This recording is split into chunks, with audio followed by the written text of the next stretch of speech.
Well, this is another Monday video, and today I'm going to go ahead and I get a new tripod because my other tripod fell apart. But this one here is the angle is slightly different and all that, but that shouldn't be a big deal. What I wanted to do is run through a little repair or a set of repairs. You know, some of them I got the last one's got better pictures than the ones before it, but I hope you get something out of this.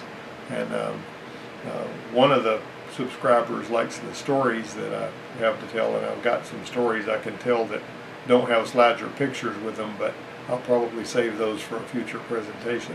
Well, let's get started on this one here.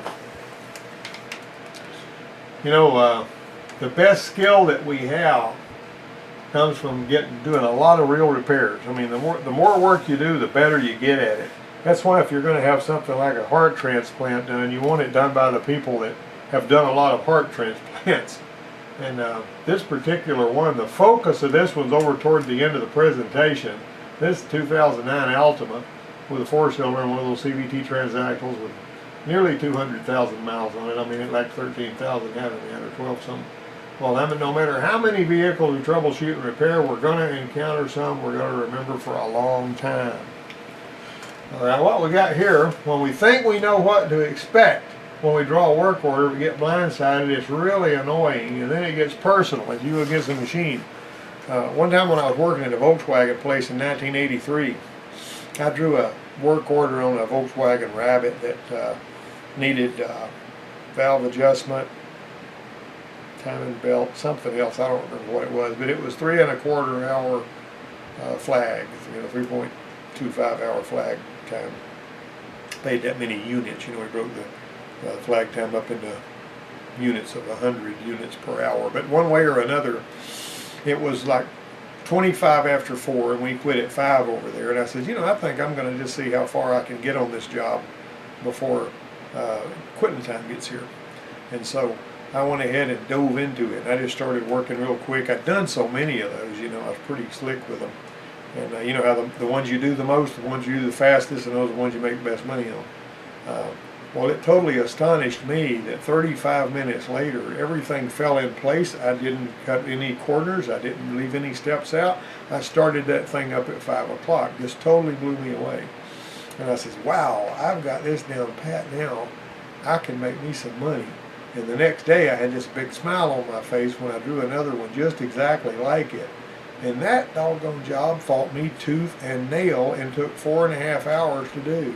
So every job is not going to go smooth. Some of them are, some of them aren't, you know. The more experience we have, the faster we're going to work. It's basically the way that thing works like that. But when you draw a job that you feel like, oh, this is a piece of cake, I know how this is going to turn out. I'll just go ahead and jump right on this and get it knocked out. And then you get blindsided by stuff you didn't expect. It's just really something else. Because you get surprised and annoyed at the same time. And I've had a few of those in my time. But anyway, this Durango came in with PO 520 code. It had 3.6 in it, and the upper and lower intakes had to be removed to get to the rear of the oil cooler. This is looking at it from the top with the intake off of it, where the two sensors are nested. This sensor right here is an oil temperature sensor, and the one underneath it that uses the standard funky oil pressure socket type flats on it, you know, that's got the rounded corners. It was underneath here. Well, that seems like maybe that wouldn't be too terribly bad. All right, so we got into that thing. We had replaced a lot of these on these chargers where it's fairly easy to get to. It's down there behind the alternator, you know. And so we were familiar with the code and what it meant and all that kind of thing. Well, we bought our sensor and we got into it. And so there, like, again, there's your oil pressure sensor. I had to disconnect and remove that. And it turned out to be aggravating because the connector trigger was facing down and inaccessible on this big one. In other words, the trigger was on the bottom, and you fool around down there, and you couldn't get your fingers on it and all that kind of thing. So we basically were going to need to turn this a little bit so we could unplug the sensor. So this rail underneath that sensor was a real thick wire harness that had been really hot and was really stiff, and you couldn't work with it, and you know, it was just wouldn't give, you know. It's just a real aggravating thing. We didn't want to make too much, you don't want to get too rough with those wire harnesses. You can make yourself some comebacks and some more work.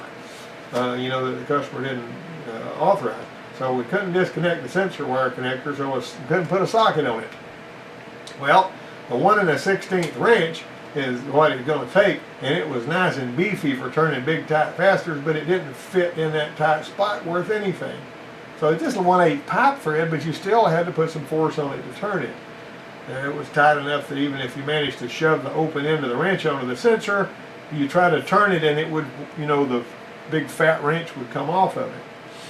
So anyway, so I got a 1 1/16 wrench I had, and I set this dotted line here since I didn't take a picture of the wrench, ground it off right there, because I'd already chopped this wrench up for other things anyway. And we basically modified the wrench, and with that flat cut off of it, we were able to turn that thing, finger the trigger, and remove the connector. Okay, we got that job done. Everything was fine, so I didn't want to dig too much deep into that. We got a PO 300 code on this little 2005 S10, and this was a farm truck. The old boy took it and, you know, chased his cows with it and everything out there. He was actually the father-in-law of one of my supervisors at the college. And so I says, now cylinders 1 and 4, which are companions, had recorded lots of misfires. It's interesting, they were exactly the same number of misfires too, thousands of them. So I believe there was a coil pack issue, but coil packs, you know, they fire companions, but this one had cop coils on it. So why in the Sam Hill are we getting companion misfires on that? That's an actual picture of the screen I got when I pulled it up. Alright, so compression was better on the misfiring cylinders than it was on the ones that weren't firing. So basically the misfiring cylinders had better compression. Now one of the possible reasons for that is, if it's not firing every time, you could you know, reason this out. It's greasier and wetter in there, and so it's going to be like you're doing a wet compression test. And the ones that are firing the cylinder walls are going to be a little drier, and they won't, you know, have the same type of slick, oily stuff on the cylinder wall. Well, to be certain, there wasn't well, the two rear works, but well, had a lot of oil in those things. I hate that whenever you see that. You know, it really needs a valve cover gasket when you see that. So we did a valve cover while we were there. But just to be sure there wasn't a cam crank issue, we picoscoped the cam and crank traces to check for a timing situation. Since I didn't find one, I didn't take a picture of or capture the screen or anything like I would ordinarily do in a presentation like this, because we didn't see anything wrong. It matched the proper pattern, so that means it wasn't out of time. All right, so we put the valve cover gasket on it. We replaced the spark plugs. The spark plugs that we pulled out, you know, you could tell a couple of them had been misfiring, and it could have been because of the plugs or not because of the plugs. The plugs don't cost that much. Put a set of plugs in it, 2 cop coils, just because there wasn't any puffing at the exhaust. You know, whenever you hold your hand by the exhaust, if you've got misfires, you'll hear it go pop, pop, pop, pop, pop, and all that. This one wasn't doing any of that. And because it wasn't doing any of that, the ACE misfire detective didn't pick up anything either. And I've had one of them pricey little rigs over there. And that ACE misfire detective, you got to do it several times, and it may catch it and it may not. I like ACE misfire detective, and we paid the thing at the time. It was $1,200 or something like that. You got to have a special dongle to plug in your computer for it to work and all that kind of thing. But back in the day when I was working at the Ford dealership, there was a S10 that came in there, one of those square S10s, had a V6 in it. I think it was a 4.3.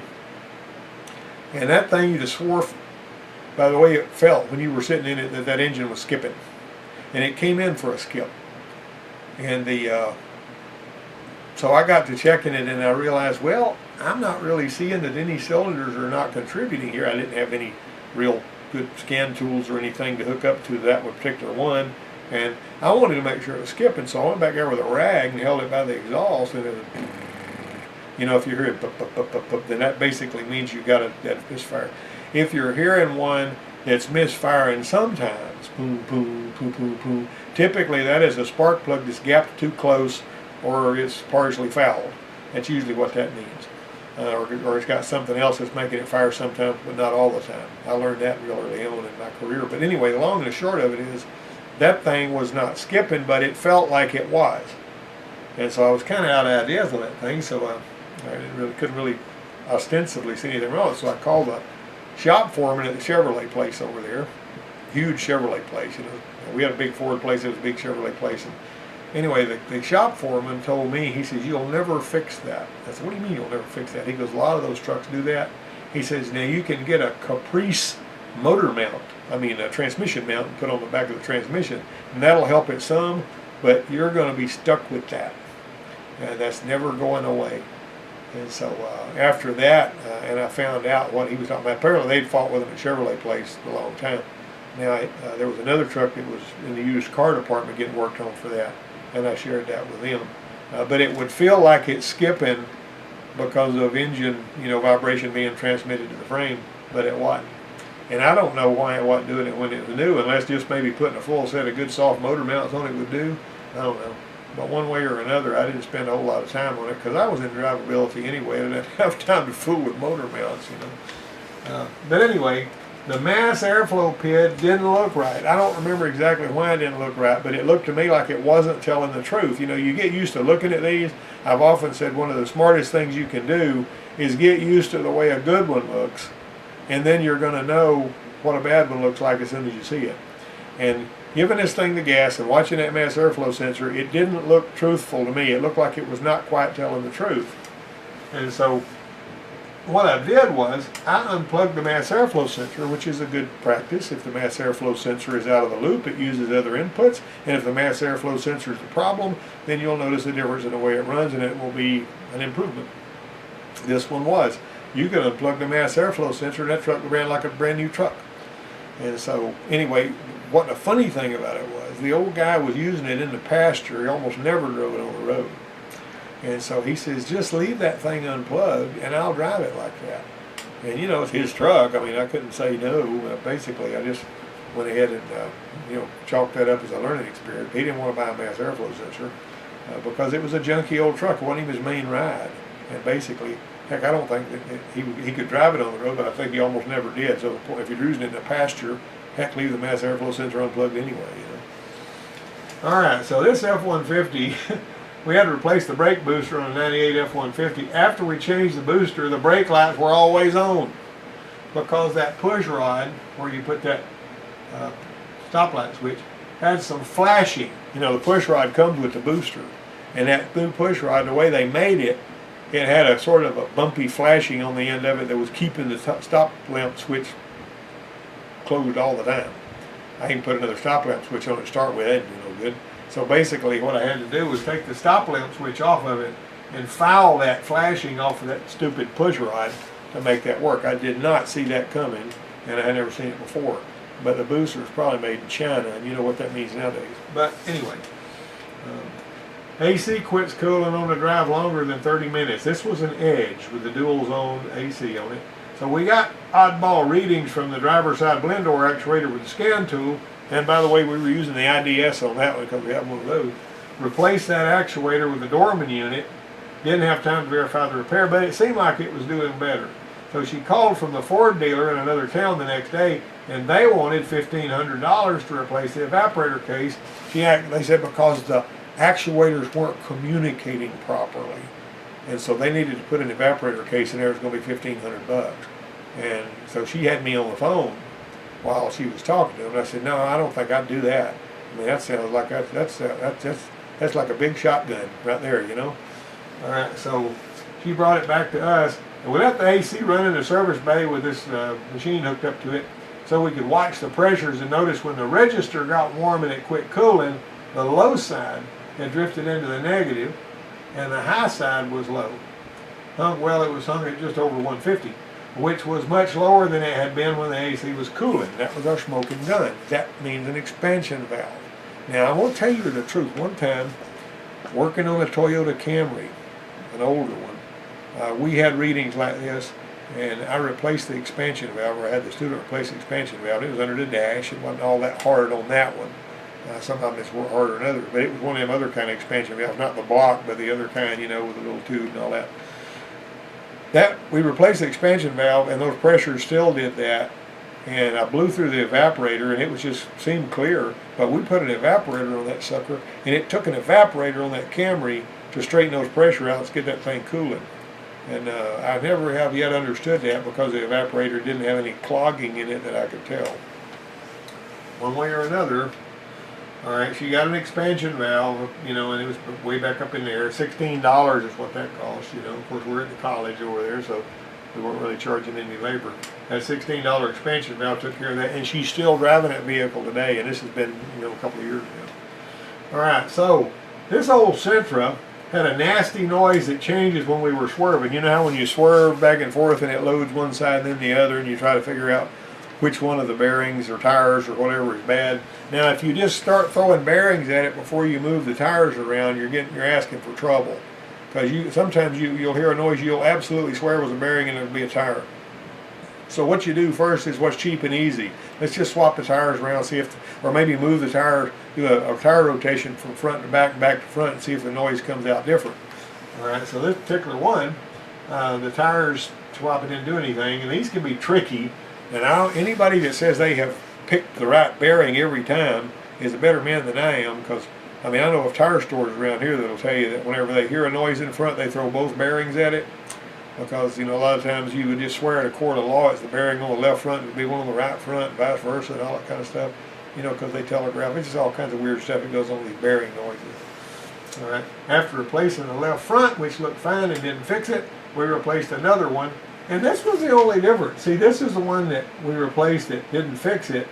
This one fixed it, but there's not any brittling.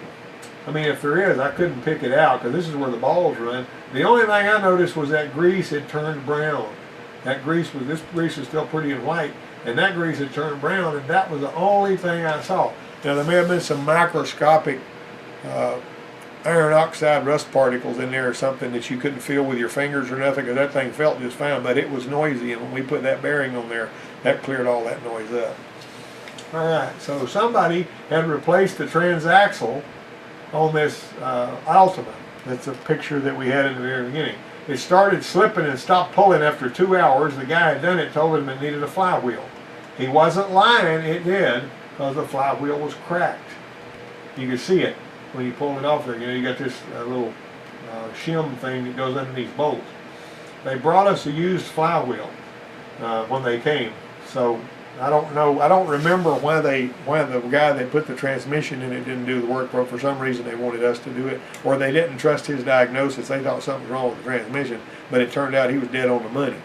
Now, one time we put a LKQ transmission in a Ford Expedition years ago, and that thing, that job went pretty good. It was a hard job because you had to fight with the exhaust and all that kind of stuff, but the guy got it done, and they drove it for about a month, and it ran like a sewing machine. Then it started making some funky noise, so he comes back in there, they come back in there with it, and it turns out it's got a doggone cracked flywheel that it did not have when he put the transmission in there the first time.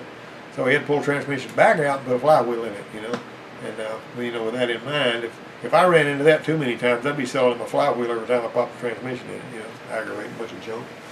All right, so that was very annoying, but look what happened here. That little bushing that pilot bushing that rides on the nose of the torque converter was destroyed, and when we got that transaxle unbolted, we had to use great big pry bars on two sides of it at one time to get it out of there.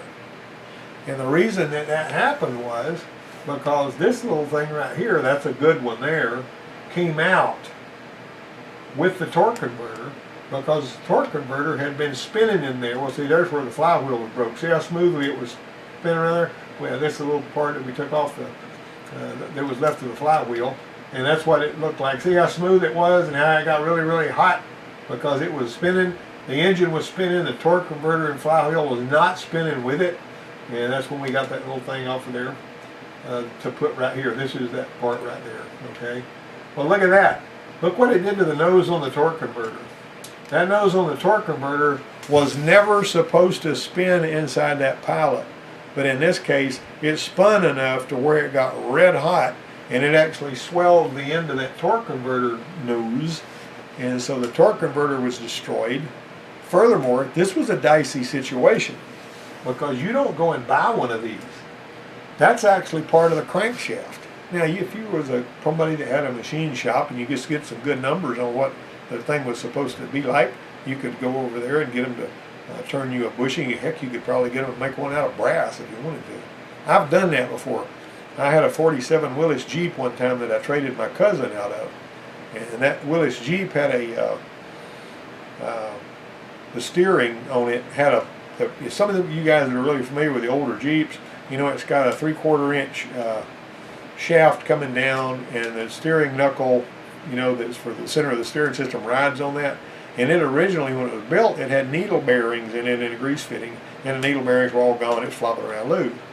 And so I measured it really good, and I went up to the machine shop in town, and I said, I need 2 brass bushings that are 750 thousandths on the inside, whatever they were on the outside, I don't remember. And he machined those things for me, and I drove them up in there. And so I replaced those bearings, those needle bearings, with bronze bushings on that Jeep. Funny thing about that Jeep was, I also found at that time, now I'm going to tell you, this was a long time ago, this was, 30 years ago. At the time, you could go to the big parts house over near where I am, and you could get an entire engine overhaul kit for a 47 Willis Jeep, believe it or not. And I bought that, and I took that back over there, and I put, and it had a rope seal for the rear main seal, all that kind of stuff. Had a long, it's a funny little thing. Pistons weren't very big around, but the rods were really long. It was a strange thing.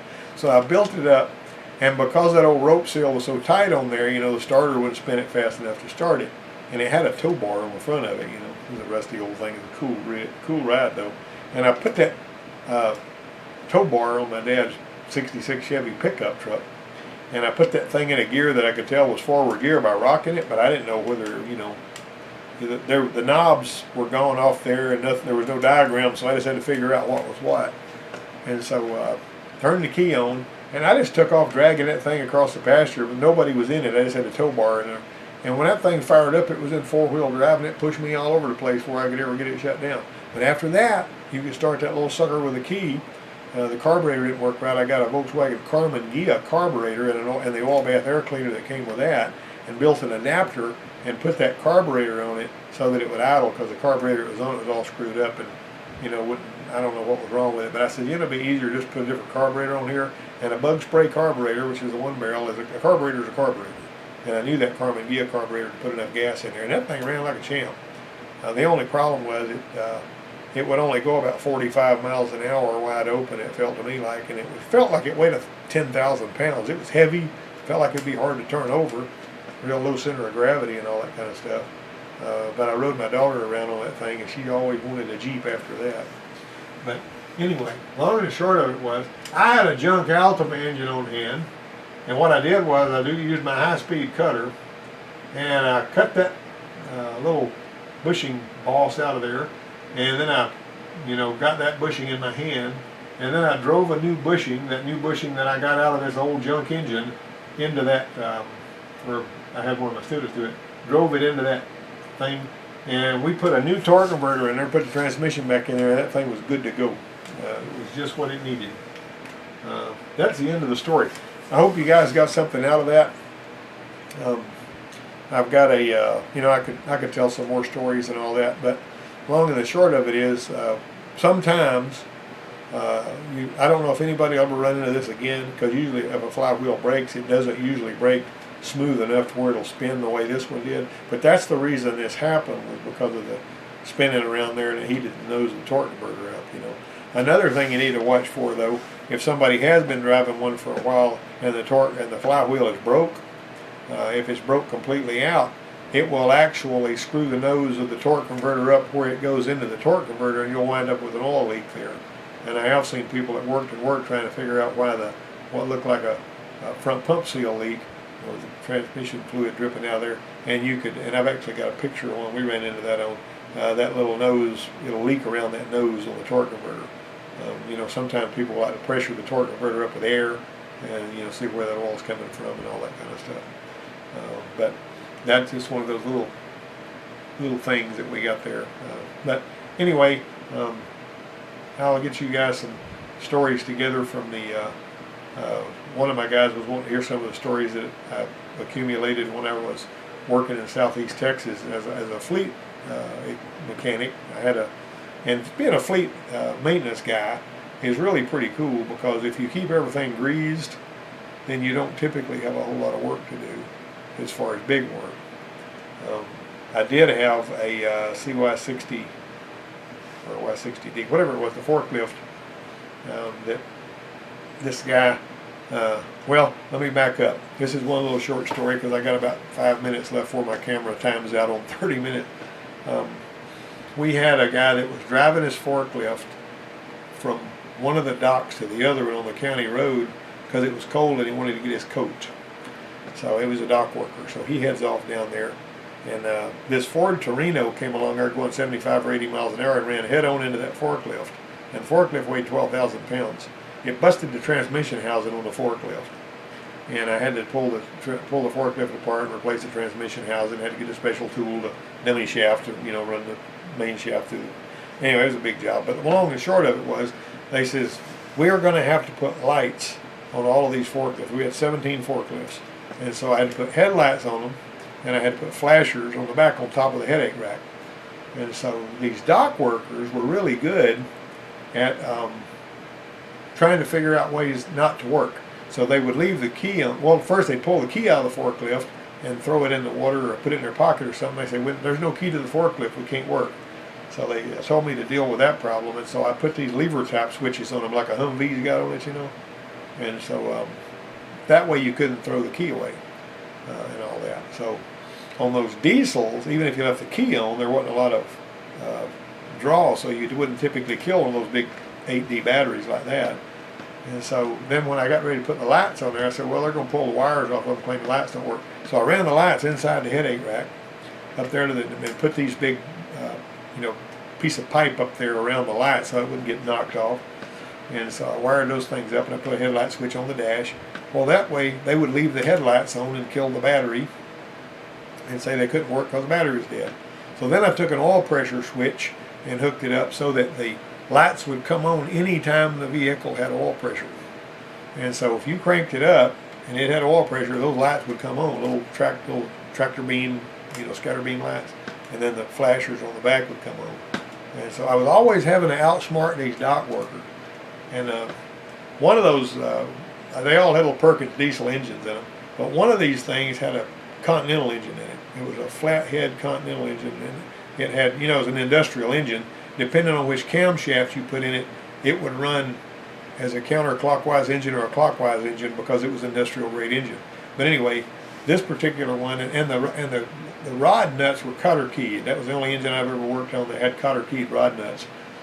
But I rebuilt that motor. It was a flathead, Continental engine, old thing, and it ran real good. But I had to put a starter on it a couple of weeks later. This is this big old dock worker. And him and a bunch of them yo-yos were always standing out there when I was having to change the starter out there on the yard. We was all wearing hard hats. And our hard hat was yellow and their hard hats were green. And the supervisors had white hard hats. But anyway, the point is, I'm changing this starter out. And I'm not really having a good day because I'm fighting with it and it's hot and there's mosquitoes everywhere. And this boys all come up, this big old guy, he says, you need to change the motor in this forklift. And I said, well, no, he said, you need to rebuild it. And I said, I just rebuilt the motor in this forklift a month ago. And he says, could have fooled me. I said, that ain't hard. He goes, hey, all right. Anyway, I got along with him okay. His name was Pete. But that's just one of the zillions of stories that I had in my head from the time that I worked down there. And I had, I'll put some of that stuff together. What I got to do is I got to make some notes where I can make sure I stay on script when I'm telling those stories, or I'll start to ramble, and then what's the point? Anyway, if you didn't tune out when I started rambling, then I will talk to you guys another time, and I really appreciate you being a part of my YouTube family. See you later.